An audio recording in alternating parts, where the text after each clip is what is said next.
The AWP is a gun that does not need an introduction. What does need an introduction is my new camera. Do I look handsome? Anyways, the impact this gun has on the game is absolutely insane. From your average Gold Nova game all the way to the pro scene, being an excellent AWPer can help you carry games almost single-handedly. So for this video, I'm assuming you know like the bare bones basics of the AWP. It's good long range, you have 5 bullets, quick switching, whatever. Now we're gonna cover a lot, but all of this stuff is what I consider the most important things you need to focus on to become an excellent AWPer. And at the end of the video, I'm gonna tell you how I train and how I practice my AWPing. So let's get into what you need to know to become a wappy ass AWPer. Counter strafing. Now counter strafing and AWPing is not talked about nearly enough because it is so goddamn important. Also, a great way to check how you're doing with your counter strafing is with the sponsor of this video, Leadify. Leadify is this incredibly useful website that automatically tracks your CSGO stats. And here I can see how I'm doing on my counter strafing, along with a whole bunch of other stats that are incredibly helpful. Along with this, Leadify automatically saves highlights from your games, so then you can watch them back and bask in the glory of your Glock 4K on Mirage. And if you and your buddies are the competitive sort, you can compare stats between each other. Leadify is free to sign up for, the link is in the description. Now we often focus on counter strafing with rifles, but crisp and clean counter strafing with your AWP really takes your AWPing to the next level. But because I have an entire video about counter strafing, I'm going to explain it in 10 seconds and then I'm going to move on to how it enables you to frag as an AWPer. Counter strafing is where you let go of the movement key that you're holding and tap the opposite movement key so that you instantly stop and then you are instantly accurate. Okay, enough of that counter strafing snooze fest. What I really want to talk about here is how so many AWPers rely on crouching as a way to become accurate. Or maybe that was just me when I AWP crouched an MG. My whole point here with the counter strafing thing is that this is extremely limiting, right? If you can only crouch peek every time, you are funneled into certain types of peaks. So the counter strafing process with an AWP goes like this. 1. Stop moving. 2. Scope. 3. Flick the crosshair to the enemy. And 4. Click the left mouse button to fire. Thank you, War Owl. Maybe one day you'll have a closer. However, one thing is that I would amend to stop with counter strafing specifically. Whether you're scoped or unscoped, counter strafing is essential to you winning fights with the AWP, both in being peeked as you're moving and also in peeking, which is, whoa, a beautiful segue to the next segment, peeking. I'm gonna give you all the ways you can peek with the AWP, the strengths, the weaknesses, why you do them. It's gonna be great, so here we go. Firstly, let's talk about 2 different types of crouch peeks. Now a slow crouch walk peek, I would argue, is much better with the AWP than it is with a rifle. Even though the peek is super slow, you only have to hit 1 shot. Now the biggest downside with crouch peeking is that your opponent will see you before you see them. And this especially goes for left side crouch peeking. With the AWP, sometimes you might get hit once or twice against a rifle, but then once you see them, it's game over because you only need to hit 1 shot. The second kind of crouch peek is a swing into a crouch quickscope. Now this is an absolute staple among AWPers, and this kind of peek carried me through many ranks, to be honest. But after a certain point, it starts to lose some of its power. Once you get to a high enough rank where the enemy's positioning is much better, their trading is much better, this kind of peek is very committal, right? You swing out, you crouch. Whenever you're crouching, you're committing to a fight. So if you're doing this peek against multiple people, you're going to be traded. Along with this, you have to be very confident in either your crosshair placement or your flicks for this kind of peek. Now let's talk about shift walk peeking. Don't do this.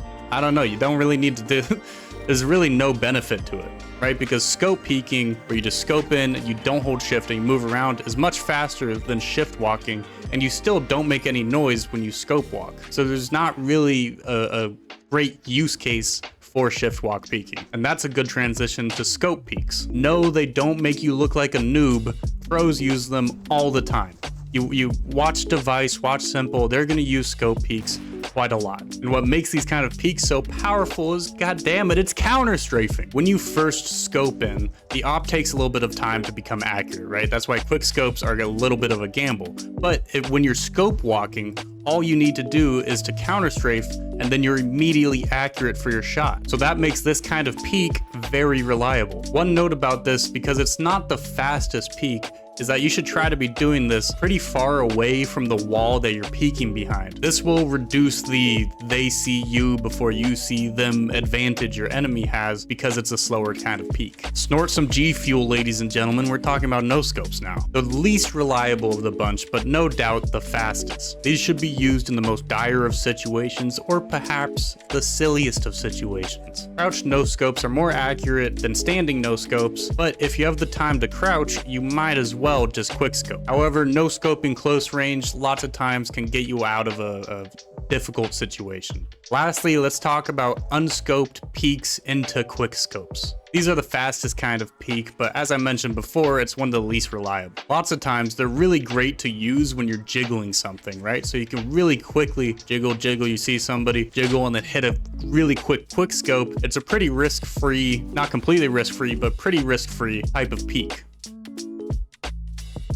Holding angles. You're going to be holding angles a lot with the op, and it can get quite boring, so make sure you have your Subway Surfers overlay on. In terms of holding angles, there's a lot to cover, but I'm going to try to make it quick and easy for you. Firstly, go watch my crosshair placement video after this one if you haven't seen it yet. The majority of the stuff carries over. So when things are quiet and you're expecting someone to maybe shift out or crouch peek out, your crosshair should be closer to the angle, right? But if you hear noise, you're expecting them to wide swing, give yourself some space so that you have time to react. Another thing is that you're gonna see pro oppers and other people maybe in your matchmaking games holding angles like this, right? Like really tight little angles. Thanks to the power and accuracy of the op, this is something that you can do with it that you can't really do as well with the rifle. Now this is something that I would say you really shouldn't be doing too much. It's pretty situational and it really relies on your game sense. If you make the hard read that somebody's gonna shift walk out, they're gonna go out this angle slow, then it can be a really good read. It's also a pretty low risk play, right? They can't see much of me here if they swing out. So if I see somebody run out fast and I shoot and I miss,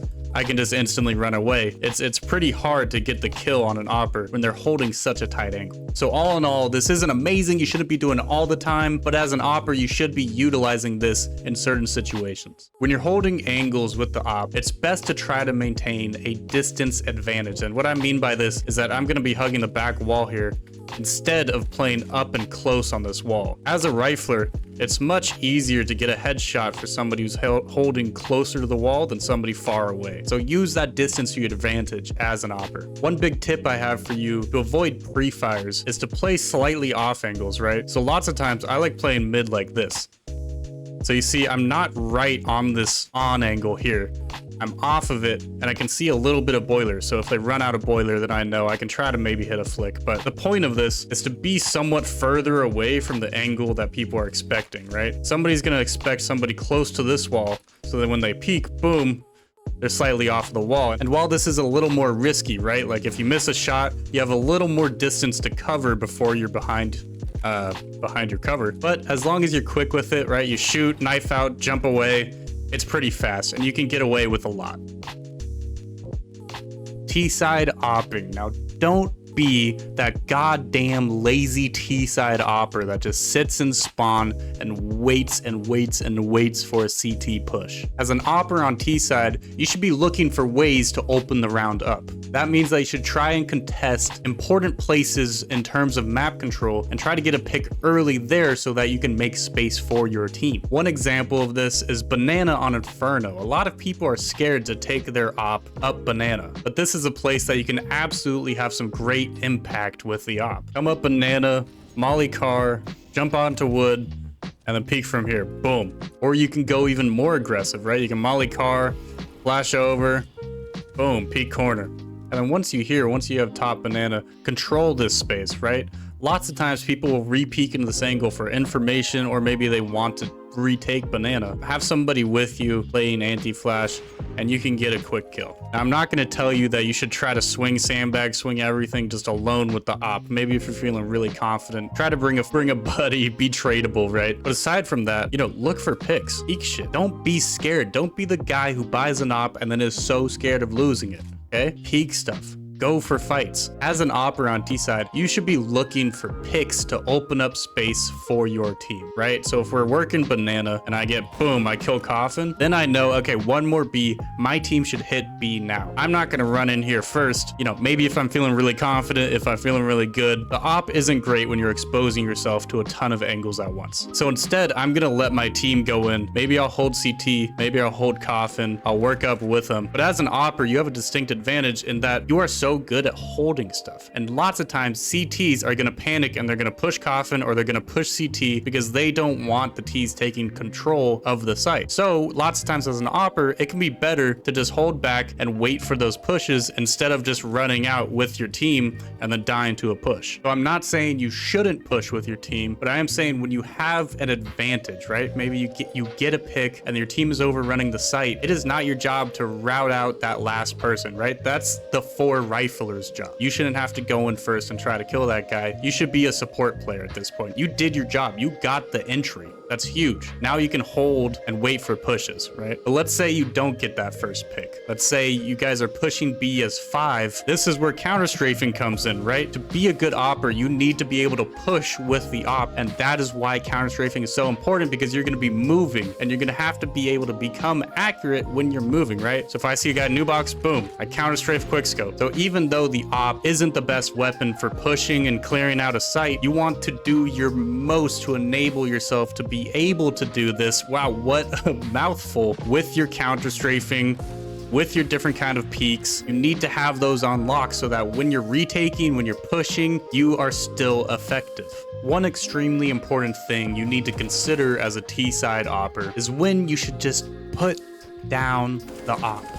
Just let it go. I know this is weird to mention in a video about opping, but sometimes the enemies are going to play in a very conservative fashion that doesn't allow you to get picks very easily. When they play like this, you're going to have a hard time making a big impact with the op. This goes for how your team is playing as well. If nobody's entering, if nobody's taking space aggressively, sometimes it's better to just put the op down, grab an AK, and go aggressively take that space for yourself.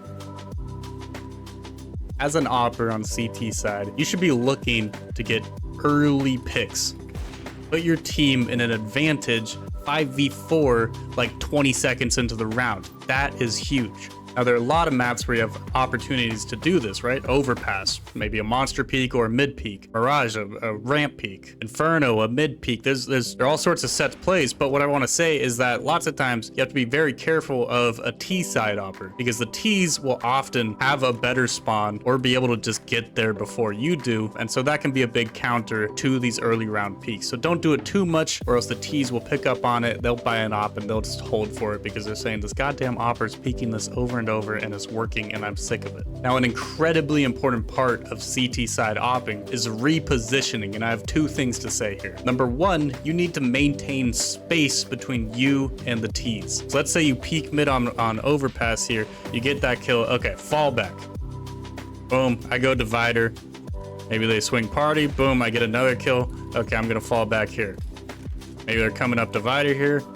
Boom, another kill. I'm gonna fall back here, right? Have some set routes where you allow yourself to know where you're going, falling back so that you can get multi-kills without re-peeking the same angle over and over again. As I went up in rank, that was something that I really had to get used to, was that I can't just re-peek the same angle after kills, you know, boom, re-peek, boom. It just doesn't work once you get to a certain rank, right? The crosshair placement is too good. People's ability to play different angles when you re-peek is too good, right? Like I peek party, somebody down here knows I'm gonna re-peek, so they hold this instead of swinging party again. So yes, re-peeking over and over with an op can get you multi-kills only to a certain extent. Once you get to a high enough elo, rank, whatever, it stops working nearly as much. The second thing about repositioning is that you want to subvert expectations with your repositioning. So both between rounds, so maybe one round I come up and I peek default here, right? And then maybe the second round I come up, I flash,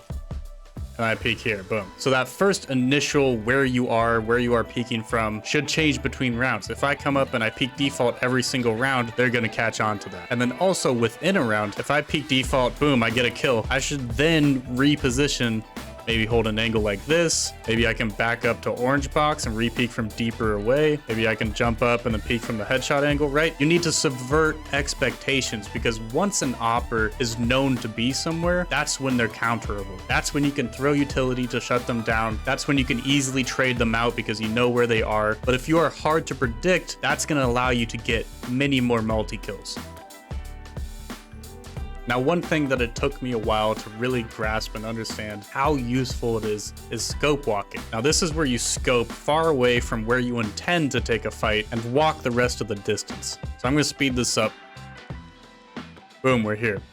So now when I peek this angle, nobody knows I'm there, right? Because I started being quiet back here. The cat player didn't hear me scope. The B-side player didn't hear me scope. So once I reach up here, they don't know that there's an op here holding apps. And lots of times you're gonna catch somebody jump peeking here very easily, especially with the op. This is a pretty easy shot to hit, right? It's just a reaction shot. But if I shift walk into apps, I didn't scope back there, and then I scope here, the cat player is gonna hear that and he's gonna say, hey, there's an op in apps. And this B player is not gonna peek you or jump spot you. If they do anything, you're gonna get a fat nade to your head. What's also important to mention is that when you make these kind of plays, ask somebody to come with you, right? If a CT pushes under, I'm donezo, right? So ask somebody to come with you and hold things that you can't really pay attention to. And on Mirage, another great use of this is in Palace, right? On that second flight of stairs, you can come up, boom, peek this, make sure nobody's peeking you. Be ready to counter strafe with S as you walk up in case somebody peeks you. And then boom, you can peek jungle, you can peek stairs, you can peek bottom jungle, whatever you want. And if you don't see anybody here, man, it's a great opportunity to just hold jungle with the op, right? The A-site player can't give that window player info that there's an op in Palace because you didn't give them the sound cue.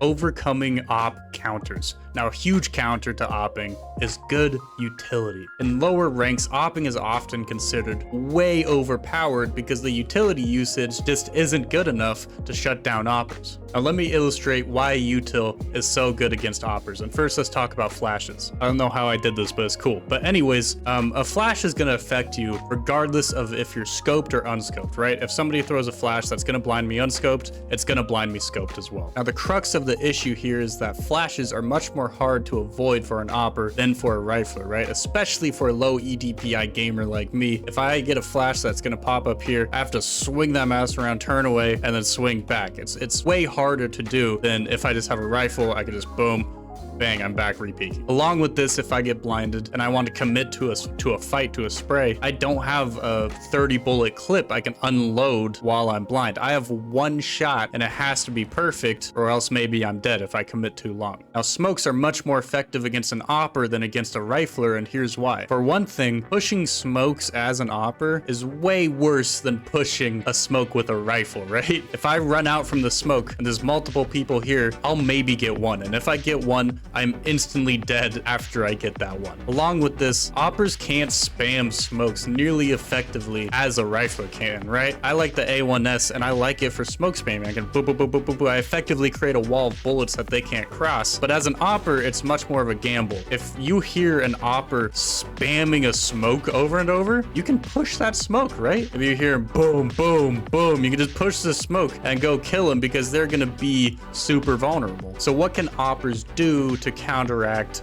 effective utility? Now, against flashes, two things. Number one, quick switch and then re-peek, right? You get blind, boom, maybe you shoot blind, come back, and then boom, quick re-peek. You just have to be careful with the peek, right? The peek has to be pretty good because if they blind you and get you off the angle, they're gonna be holding you from maybe some more awkward angles that it's hard to clear with an op. So make sure that you're confident in that re-peek, or you can just fall back. Maybe it's not even worth doing that re-peek. Another good way to counter flashes is to have a buddy with you playing anti-flash as a CT. This is super important, right? So if we're playing corner, you know, on banana, I'm holding this and then, oh no, a flash comes out. I have to turn, I have to run away. This guy's anti, so he can counter swing off of that flash, and then he takes some attention away, and then I can re-peek here because he's demanding attention from the T's. Now, against smokes, one thing I like to do is, oh, I hear the smoke come CT. I'll swing out a bit, and I'll play on the edge of the smoke, right? And then once they swing out, boom, maybe I get one kill, I'll fall back into the smoke. So lots of times, if you know you're gonna get smoked off or you see the smoke coming, play the edge of the smoke and then retreat back into the smoke after you get that one shot off. Along with this, once you're smoked off, what is really important here is your utility usage and how you help your teammates on the site, right? So maybe I can rotate Coffin, maybe I don't, I want to stay CT. If I have a friend new box, I'm gonna flash over for him, right? Or maybe second orange, I'll flash high and above him there. I'll also try to keep my molly for later in the round so that I can molly and delay a push, right? I'm not gonna push that smoke. Oppers are not great for pushing smokes unless I'm really feeling it. I have a good idea that I can get away with it maybe. However, your utility usage is incredibly important once you're smoked off. Another big counter to ops is speed, right? If 5 dudes run at you super fast, that is really hard to deal with as an opper, and that's where your positioning is super important, right? So maybe 5 guys are running up banana with tech 9s. I shoot, I get 1 kill, boom, I'm gone. I'm running out of there. May I repeat one more? Bam, I'm gone. I'm running out of there. I'm holding, I'm playing more conservative. I'm gonna give them that space and just try to get picks as they try to take that space, because I can't stand there and deny them that space as an opper. If I just sit corner, I'm a dead man. I get 1 kill, okay, maybe I get a second, but I'm sure as hell gonna die to the other 3. And it's better to stay alive against rushes, right? Maintain a presence, boom, get a kill, fall back, fall back, fall back, and just try to dwindle their numbers while maintaining your life. You've made it to the last part of the video. Yay, good job, let's fucking go. We're talking about flicks, nasty, greasy gamer flicks, how to get good at them, and how to train with the AWP. Now, first off, I wanna say, as a low sense gamer, right, I play on 800 DPI, 0.8 in-game, that's 640 eDPI. You do not need a high sense to play with the AWP, and you certainly shouldn't be changing your sense when you pick up an AWP. That's my opinion. I think that's gonna throw you out of whack. But trust me, as long as you have death space, as long as you can flick your arm and your wrist at the same time, you just have to train it, right? So here's what I do to train my flicks. I'm gonna jump into YPRAC. I'm gonna close 3 sides as usual, and I'm gonna decrease the bot count. Boom, boom, boom. 6. Perfect. Now, this isn't the most revolutionizing, crazy AWPing technique, but this is what I've done for years, and it's always worked for me. It's always made me feel pretty comfortable with the AWP, and that's just to jump around, practice the different types of shots we talked about, right? A crouch quick scope, scope counter strafe into a shot. And a huge thing here is to scope off of your opponent and be moving. You need to practice AWPing while moving. Scope off of your opponent, counter strafe, flick, boom. You do this for a long time, you're gonna get really comfortable with the AWP, and you can even start to scope when the people are out of your scope. You get what I mean? This is gonna get your flicks freaking nasty. Now, what you can also do is use the peek walls, right? Boom, they come up, and then behind these, you can practice your peeks, right? You can scope around them, flick onto somebody, you can crouch peek into it. You can even practice your no scopes if you want. It's just a great way to practice peeking behind a wall. The other thing I like to do is I like to use the AWP in the pre-fire practice mode on YPRAC. Now, I know I talk about this mode so much, but trust me, it is so good, right? I'll set the bots to 60%, I set them to friendly, and then boom, I'm jumping in. Oh, I forgot to turn guides off. Now that the guides are off, I'm gonna jump in and I'm gonna practice my peeks, my jiggles, how I would peek certain angles, right? There, my counter strafing was out of whack. Boom, I get it. Crouch peek this one. Okay, I'm gonna walk out. I miss his head. You get the idea. The last form of AWPing practice I like to do is CSGO hub on the shuffle mode, right? This is great for practicing your AWPing against a bunch of moving targets. There's gonna be objects and they're gonna be strafing around. And so if you're tired of shooting still, just bots standing around, this is great to improve your track and improve your flicking against moving people. Thank you so much for watching, and a huge thank you to all of my members, my channel members. They support the channel on my road to full-time YouTube. You guys are awesome. You're all scrolling by. My guys, thank you so much. If you want to watch that crosshair placement video I was talking about earlier, it's up here. You should go click on it. It's a cool video. Anyways, thank you guys. Have an amazing day. Good luck in all of your future games.